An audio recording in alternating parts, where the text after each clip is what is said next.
Este es el tercer video del curso Especialización para el Ministerio Público Orientador en el Sistema de Justicia Penal y corresponde a la unidad 3, Atención a víctimas por parte del Ministerio Público Orientador. El tema que vamos a trabajar el día de hoy es atención a víctimas por parte del Ministerio Público Orientador. Bien, de manera general, en cuanto al marco jurídico básico para atención a una víctima, tenemos la Constitución Política de los Estados Unidos Mexicanos, la Ley General de Víctimas, la Ley General de Acceso de las Mujeres a una Vida Libre de Violencia y nuestro propio Código Nacional de Procedimientos Penales. Eso con independencia que algunos tratados internacionales dieron pauta a que se modificaran o se crearan en ese sentido tanto artículos como leyes en esta materia para garantizar los derechos de las mismas. ¿Por qué es importante que el Ministerio Público tenga conocimiento de esto? Bueno, es importante debido a que es la primera persona que va a tener el contacto con una víctima o ofendido en la agencia propiamente, es decir, en el primer acercamiento que tienen para presentar una denuncia o una querella. Y de esta manera el Ministerio Público tiene que tener un claro conocimiento entre los diferentes tipos de víctimas que se prevén en la legislación, ya que la Ley General de Víctimas prevé la existencia de víctimas directas, víctimas indirectas y víctimas potenciales. Por lo que respecta a las primeras víctimas directas, son aquellas personas físicas que hayan sufrido algún daño o menoscabo económico, físico, mental, emocional o en general cualquier puesta en peligro o lesión a sus bienes jurídicos o derechos como consecuencia de la comisión de un delito o violaciones a los derechos humanos reconocidos en la Constitución y en los tratados internacionales. Es decir, víctima directa, aquella que sufre directamente ese daño. Por otra parte, existen las víctimas indirectas. Las víctimas indirectas son los familiares o aquellas personas físicas a cargo de la víctima directa que tengan una relación inmediata con ella. Aquí al respecto cabe hacer mención que ¿para qué nos sirve darle la calidad de víctima a una persona? Si ponemos un ejemplo en los tipos penales de violencia familiar, cuando la víctima viene a denunciar que su cónyuge justamente le hizo una agresión, tal vez física, tal vez verbal, pero que efectivamente trajo como consecuencia un daño. Si en ese mismo evento estaban presentes sus menores, sin que estos recibieran la agresión de manera indirecta, pero al hacerles una valoración también o al considerarlos en ese sentido como personas importantes para la investigación que nos apoyaran con su testimonio y viéramos viable realizar una valoración médica, una valoración psicológica sobre todo, y resultaran con una afectación emocional derivado de ese hecho, podríamos considerarlos una víctima indirecta y en esa medida también el costo de esas terapias o con respecto a los gastos que se generaran también podrían ser cubiertos por el agresor. Entonces a veces no nos quedemos con la idea que solo la persona que resiente de manera directa la conducta pudiera tener esa calidad de víctima, ya que si alguna otra persona familiar presenció de manera directa a lo mejor el hecho sin que hubiera recaído sobre ella la conducta, pudiera en ese sentido tal vez considerarse una víctima indirecta. Y tenemos otro tipo de víctimas que son las víctimas potenciales. La víctima potencial hace referencia a aquella persona física cuya integridad física o derechos peligren por prestar asistencia a la víctima, ya sea por impedir o detener la violación de derechos o la comisión de un delito. En ese sentido, vamos a pensar que si una persona presta su domicilio, le permite el acceso a lo mejor a una víctima a la que están lesionando en una pelea en una calle, y los agresores incluso llegan a hacer una amenaza o intimidar al dueño de ese lugar por haberle prestado un auxilio, bueno, estaríamos hablando de una víctima potencial, y esta víctima también tendría derecho a que se garantice su seguridad dentro de la secuela procesal. Con independencia de los tres conceptos de víctima directa, víctima indirecta y víctima potencial, tenemos que tomar en cuenta lo que establece el Código Nacional, ya que el mismo hace una diferencia entre víctima y ofendido, señalando que se considera víctima del delito al sujeto pasivo que resiente directamente sobre su persona la afectación producida por la conducta delictiva. Es decir, es la persona que sufre directamente la conducta que realizó el agresor, o llámese sujeto pasivo, o el investigado, o el imputado, si ya habláramos de etapas posteriores. Asimismo, se establece que se considera ofendido a la persona física o moral titular del bien jurídico lesionado o puesto en peligro por la acción u omisión prevista en la ley como delito. Es decir, aquí hablamos de esos representantes legales de las personas morales y a quienes se les va a dar también de manera directa una intervención en la secuela procesal. Y nos manejan como siempre una excepción, porque el ofendido hace alusión justamente a esa persona que es la titular del bien jurídico, es decir, la persona titular de la vida, de la integridad física, del patrimonio, de la seguridad. Sin embargo, la excepción se encuentra en aquellos delitos como que traigan como consecuencia la muerte de la persona. En ese sentido, como esta persona ya no puede ejercer personalmente los derechos otorgados por la legislación, se considera como ofendido en el orden tal cual lo vamos a mencionar a él o la cónyuge, la concubina o concubinario, el conviviente, los parientes por consanguineidad, en línea recta ascendente o descendente sin limitación de grado, por afinidad y civil, o cualquier otra persona que tenga una relación afectiva con la víctima. Entonces, esta excepción solo la tenemos cuando, pues básicamente la víctima ha perdido la vida, y en ese orden estas personas vendrían a ejercer parte de ese derecho. ¿Por qué es importante tener identificada a la víctima o ofendido? En un primer momento, porque cuando lleguen a comparecer por primera vez con el agente del Ministerio Público,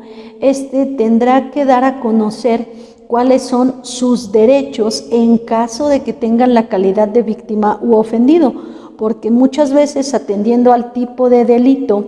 o al bien jurídico que se está garantizando y protegiendo, o bien en un término más amplio, verificando si esta persona que acudió realmente ha sufrido un daño o menoscabo en su persona,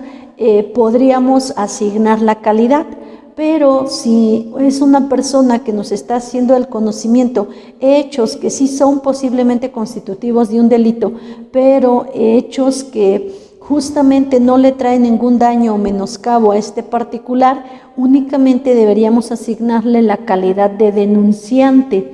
Y desde aquí marcaría un gran parámetro para el sistema, porque si yo asigno una calidad de víctima o ofendido cuando no se tiene, el problema va a ser que yo tengo que garantizarle derechos que a lo mejor no tendría, derivado a que no reúne justamente los requisitos establecidos para ser una víctima directa, una víctima indirecta, una víctima potencial, o bien un ofendido en el procedimiento. Esta circunstancia de verificar si reúnen o no las características para ser una víctima o ofendido, obviamente va a ser del primer agente del Ministerio Público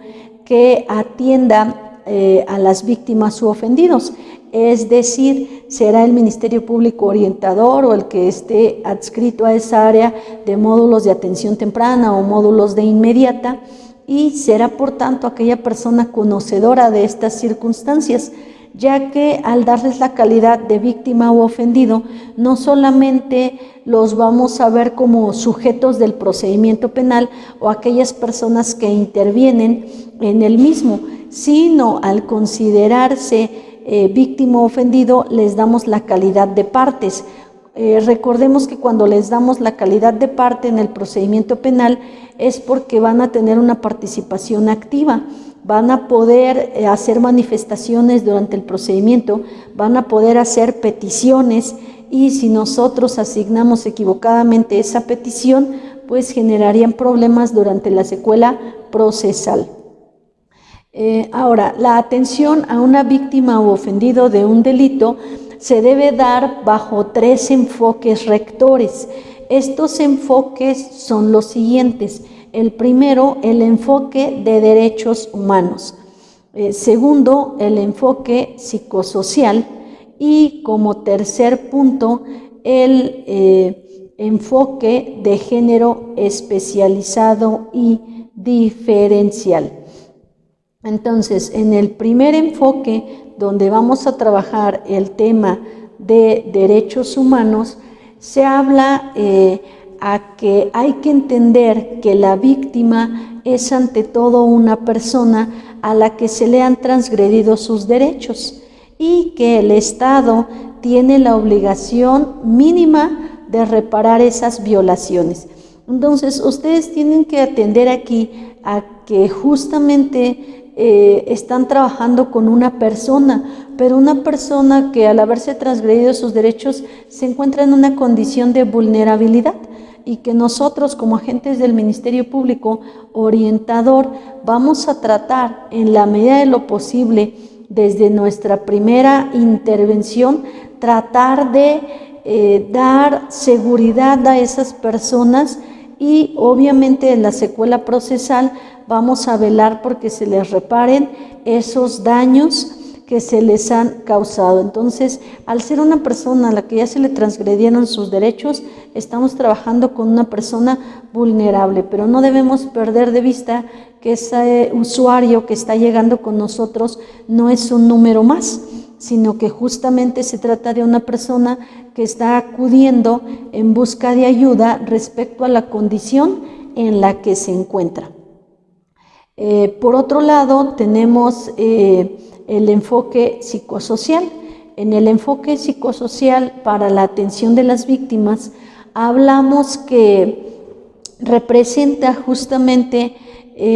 una postura tendiente a comprender las respuestas y los comportamientos de las personas víctimas en un contexto cultural, político, económico, religioso y social determinado. Es decir, tenemos que entender que al momento en que tenemos el contacto con una víctima, pues viene desorientada, viene en ese sentido con emociones encontradas entre la frustración, la tristeza, el querer justicia, ¿vale? Dependiendo obviamente de cada persona, pero se encuentra justamente en un desequilibrio emocional, y a lo mejor al nosotros empezar a hablarle de cosas jurídicas ni siquiera nos va a entender. De esa manera, lo ideal siempre es que reciban atención psicológica de inmediato para por lo menos tratar de contener esas emociones, y que justamente cuando inicien ese procedimiento jurisdiccional, nosotros a través de palabras claras, concretas, nos demos a explicar con los mismos. Y en cuanto al tercer enfoque que se habla, es el enfoque de género diferencial y especializado. En cuanto a este enfoque, el Estado reconoce la existencia de grupos de población con características particulares o con mayor situación de vulnerabilidad, en razón de su edad, género, preferencia, orientación sexual, etnia, condición de discapacidad. En consecuencia, cuando el Estado reconoce que hay personas que al tratarse de menores de edad, al ser, por ejemplo, del género femenino, al pertenecer a una diversidad sexual o a una minoría, al ser parte de un pueblo o comunidad indígena, o tener una discapacidad visual, motriz, auditiva, presentan una condición de doble vulnerabilidad. ¿Por qué de doble? Porque decíamos que una víctima tenga las características que lo tenga, ya está en una situación de vulnerabilidad porque se han transgredido sus derechos. Entonces, al encontrarnos con una víctima con particularidades, vemos en ese sentido que el Estado, al reconocer que existen estos grupos, pues también reconoce que ciertos daños requieren una atención especializada que responda a las particularidades y al grado de vulnerabilidad de las víctimas. Por eso no es que hagamos una distinción entre una u otra, sino que el Ministerio Público tiene que atender esas particularidades para darle una atención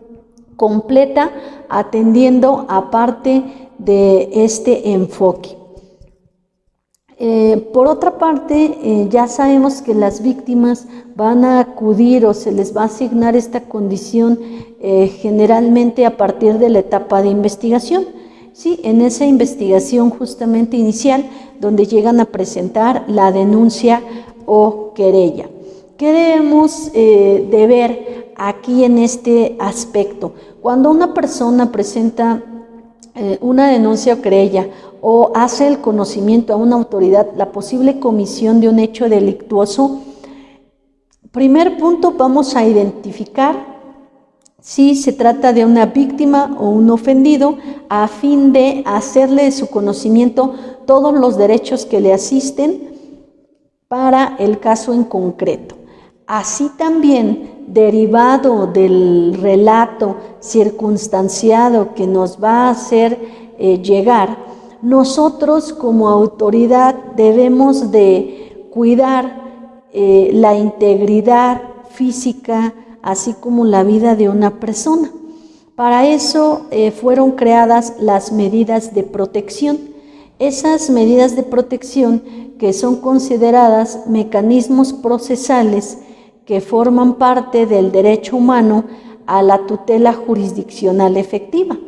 Su finalidad es justamente proteger la integridad física, psicológica y sexual de la víctima o su familia y resguardar bienes patrimoniales para permitir a la víctima el normal desarrollo de sus actividades cotidianas. Si lo ven, no solamente son medidas que van encaminadas a salvaguardar derechos de una víctima directa, sino también de víctimas indirectas o víctimas potenciales. En ese sentido, estas medidas de protección vienen a surgir de un marco jurídico internacional. En primer momento tenemos la Declaración Universal de los Derechos Humanos, que consagra los derechos fundamentales de las personas y establece en ese artículo 7 que todas las personas son iguales ante la ley y tienen sin distinción derecho a igual protección contra cualquier forma de discriminación. Aquí ya nos empieza a hablar de que las personas tienen derecho a una protección. Sin embargo, acercamientos más allegados a lo que en la actualidad tenemos y como nuestros fundamentos internacionales, lo es la Convención sobre la Eliminación de todas las formas de discriminación contra la mujer, en sus siglas llamadas CEDAW. Esta convención señala y define a la discriminación contra la mujer como toda distinción, exclusión o restricción basada en el sexo que tenga por objeto o resultado menoscabar o anular el reconocimiento, goce o ejercicio por la mujer independientemente de su estado civil sobre la base de la igualdad del hombre y la mujer, de los derechos humanos y las libertades fundamentales en las esferas política, económica, social, cultural y civil o en cualquier otra esfera. Y nos señala, los estados partes tienen entre otras obligaciones la de adoptar medidas de protección jurídica, de los derechos de la mujer sobre una base de igualdad con los hombres y garantizar la protección efectiva de la mujer contra todo acto discriminatorio. Esta convención justamente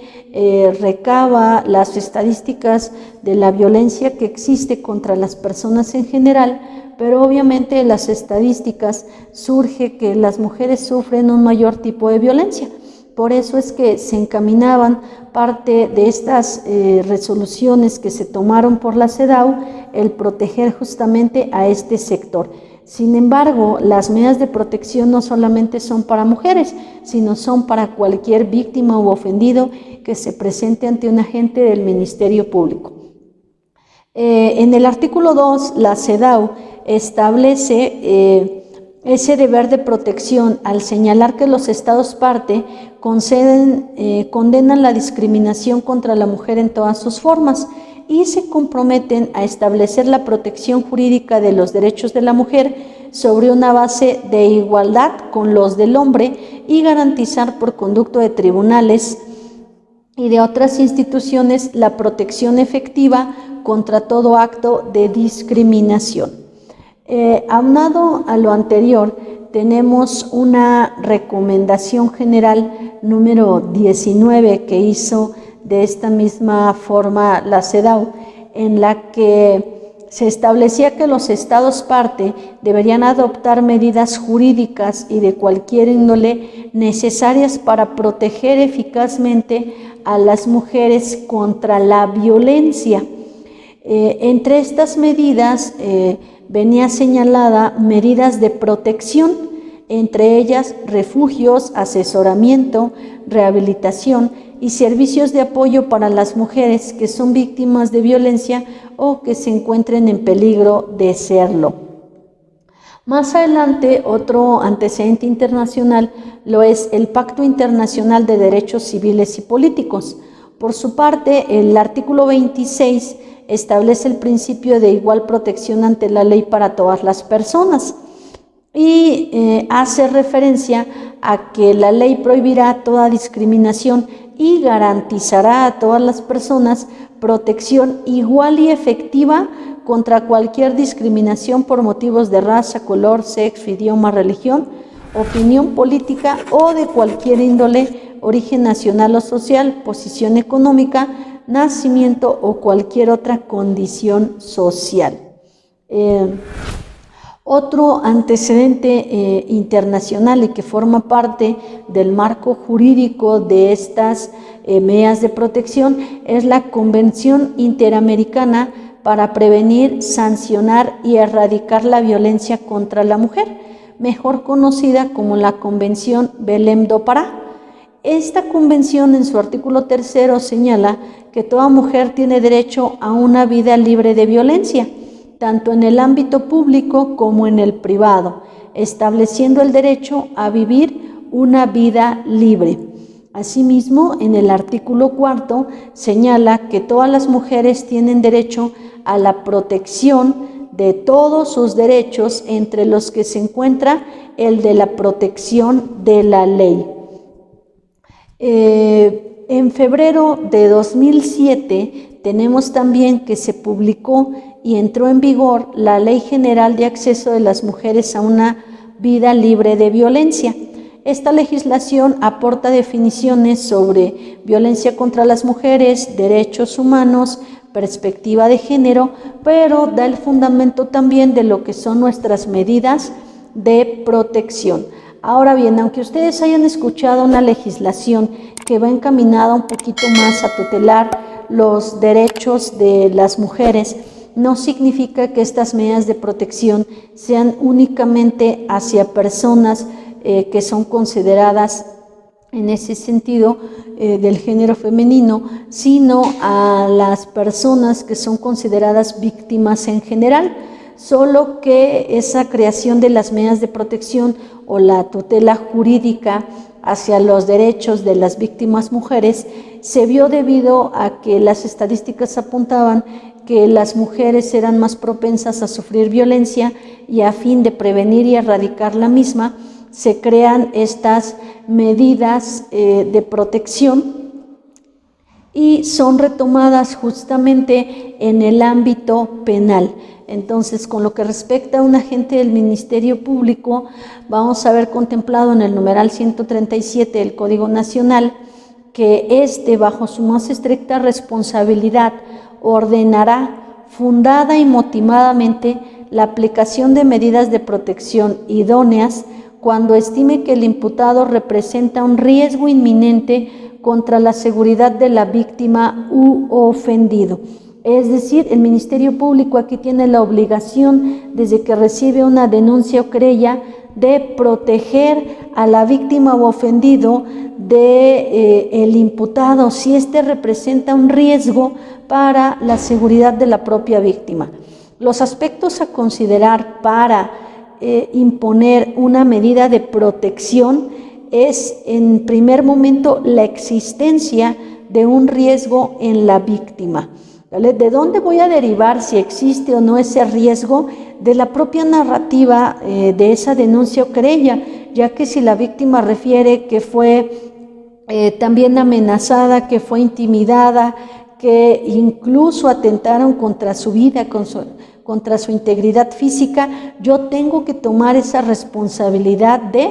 evaluar como segundo requisito la seguridad de la víctima. Yo voy primero a detectar si existe ese riesgo. Punto número 2, voy a evaluar la seguridad de esa víctima. ¿Para qué? Para tomar el tercer aspecto a considerar, que es identificar con base en lo anterior cuáles son las medidas de protección que pueden disminuir ese riesgo y que pueden aumentar la seguridad de la víctima. No estamos hablando de eliminarlo por completo, porque son cuestiones que no podría de ninguna manera prever o controlar un agente del Ministerio Público, pero sí que en la medida de lo posible, cuando recibe información a través de una denuncia o una querella que la víctima se encuentra en un riesgo, pudiera en la medida de lo posible, a través de estas medidas, disminuir ese riesgo y con ello aumentar la seguridad de una víctima.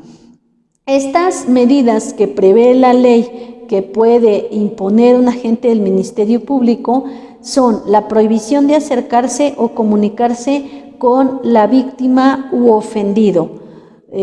Punto número 2, la limitación para asistir o acercarse al domicilio de la víctima o ofendido o al lugar donde se encuentre.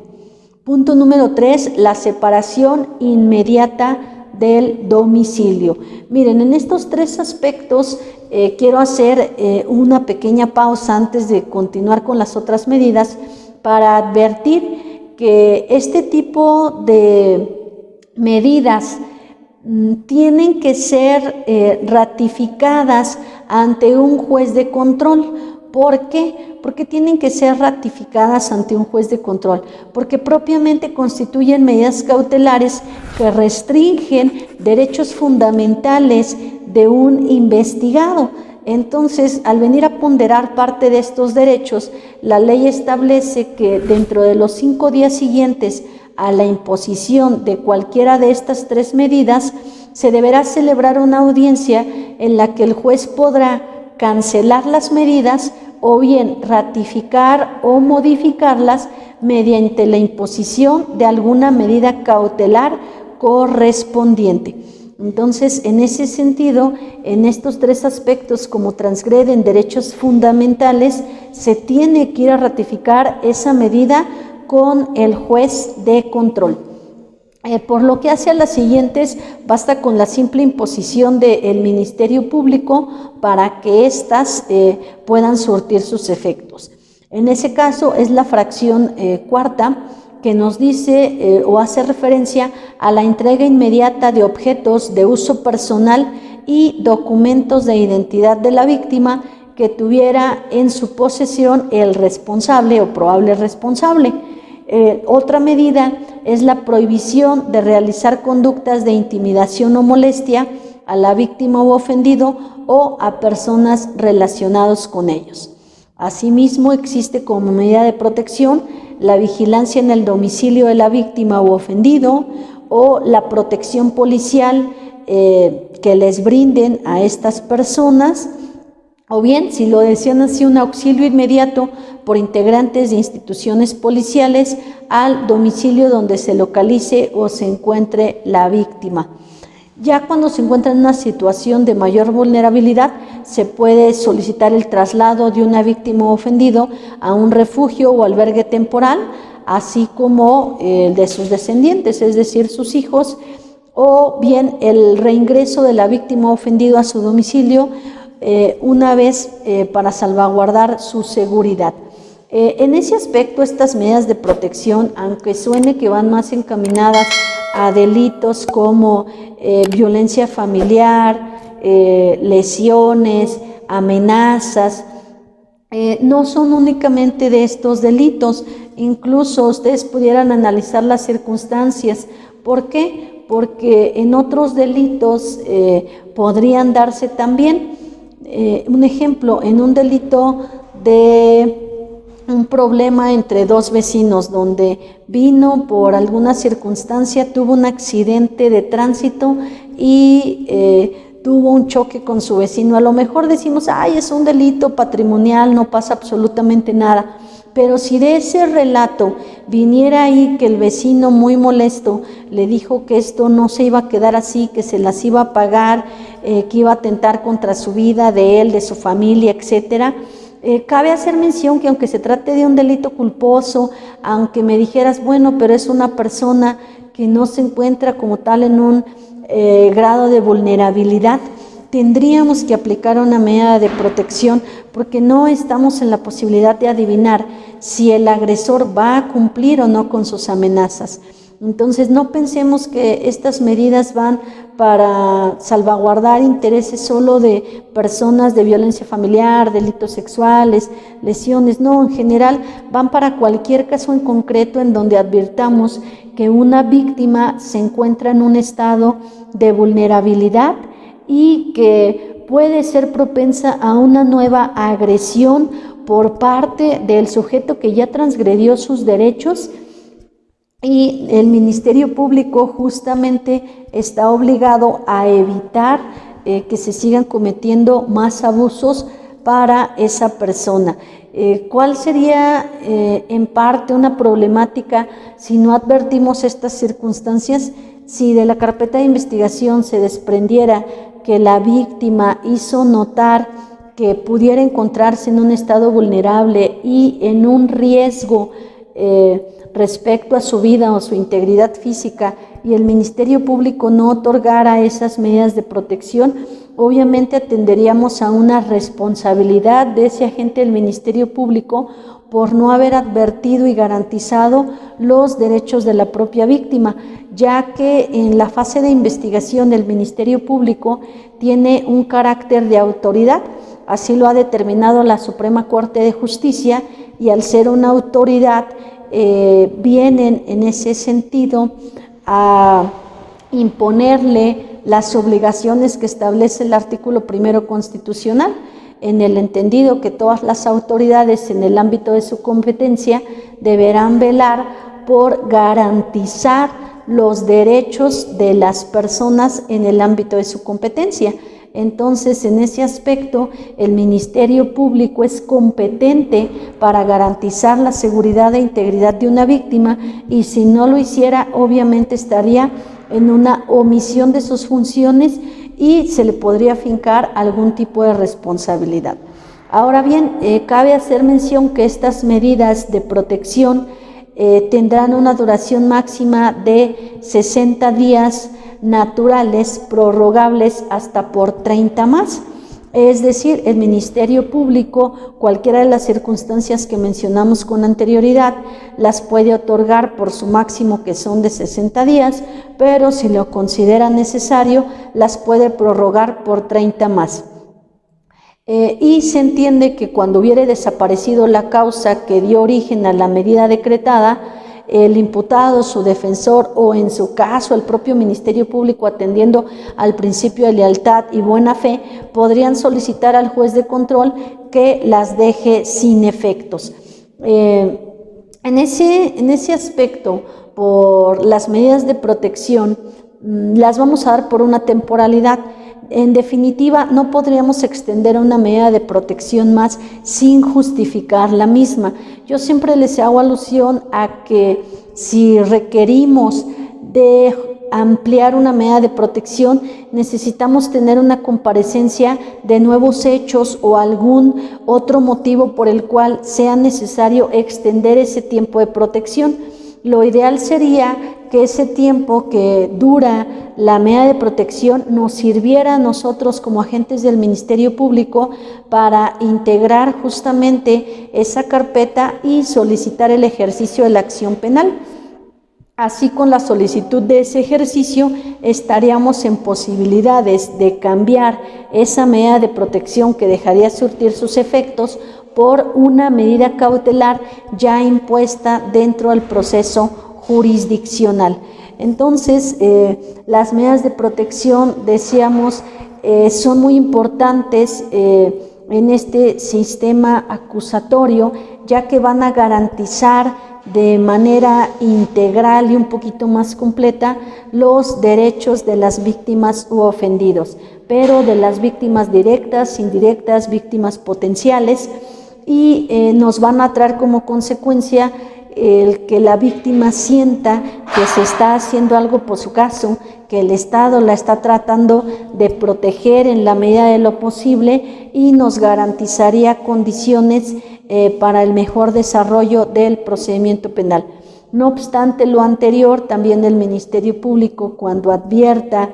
que se da en ese sentido un riesgo inminente hacia la seguridad de la víctima ofendido y se trata de un delito que pudiera ser sancionado con pena privativa de libertad, no solo debería de quedarse en una medida de protección, sino debería verificar si se dan las demás circunstancias para incluso solicitar una orden de aprehensión por este aspecto, ya que la necesidad de cautela iría encaminada justamente a la protección de una víctima u ofendido. Entonces, este agente del Ministerio Público orientador que advierte de una necesidad de cautela a partir de una denuncia o querella, con independencia de poder llegar a imponer una medida de protección, podría también ver si cuenta con más elementos para turnar esa carpeta de investigación en determinado momento a el Ministerio Público Investigador, que pudiera en estas funciones solicitar incluso una orden de aprehensión para el caso en concreto. Bueno, hasta aquí un repaso muy rápido acerca de otra función del Ministerio Público Orientador, pero en el que conlleva un tema muy importante, que es garantizar parte de los derechos de la víctima u ofendido. Ha terminado este tercer video del curso Especialización para el Ministerio Público Orientador en el Sistema de Justicia Penal. Si ya estás listo, responde tu evaluación.